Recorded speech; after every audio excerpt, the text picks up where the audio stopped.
सुन लीजिए। अरे भाई आप मेरे ऊपर सीधे एक्यूज करें, मैं तो आपको जवाब मैं मुख्य चुनाव आयुक्तों पर सवाल पूछ रही हूँ, व्यक्तिगत हो गया। आपसे सवाल आपके अधिकार को अंजना जी मैं भी पत्रकार रहा हूँ, आपकी तरीके से मैंने भी किया, मुझे मालूम है। एक फर्क है सर, आप पत्रकार के बाद पॉलिटिकल पार्टी के हो गए और मैंने ऐसा नहीं किया, इसलिए चलिए सवाल का जवाब दीजिए। सुन लीजिए, बहुत सारे ऐसे लोग होते हैं, अब आप चूंकि सुनना चाहती हैं इसलिए मैं बता देता हूं, बहुत सारे ऐसे लोग होते हैं जो पद पर रहने के बाद भी राजनीतिक पार्टियों का काम करते हैं। ऐसे बहुत सारे मुख्य चुनाव आयुक्त इस देश के अंदर थे, ऐसे बहुत सारे थे, मैं जिम्मेदारी से बात तो कह रहा हूं। लेकिन ओपी रावत ने जो बात कही है उसको भारतीय जनता पार्टी क्यों नकार रही है? सुधांशु जी, क्यों नकार रही है? जवाब देना चाहिए।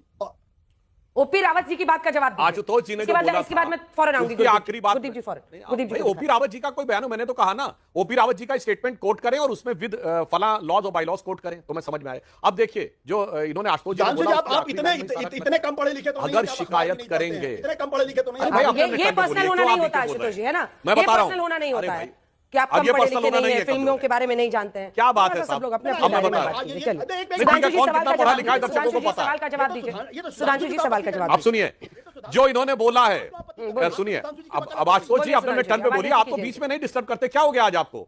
मैं मानता हूं कि डिफिकल्टी हो गई आपको, अब मैं बताता हूं। देखिए जिन्होंने जो आखिरी वाक्य बोला उसी में क्रक्स है।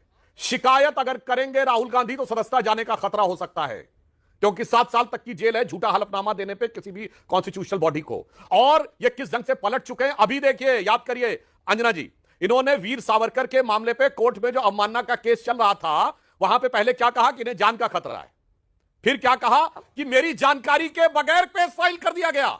ये तो ऑन रिकॉर्ड है, अभी मात्र 1 हफ्ता पहले का कोर्ट में पलटी मार के ट्विस्टिंग समरसाल्ट मार के पलटा हुआ बयान।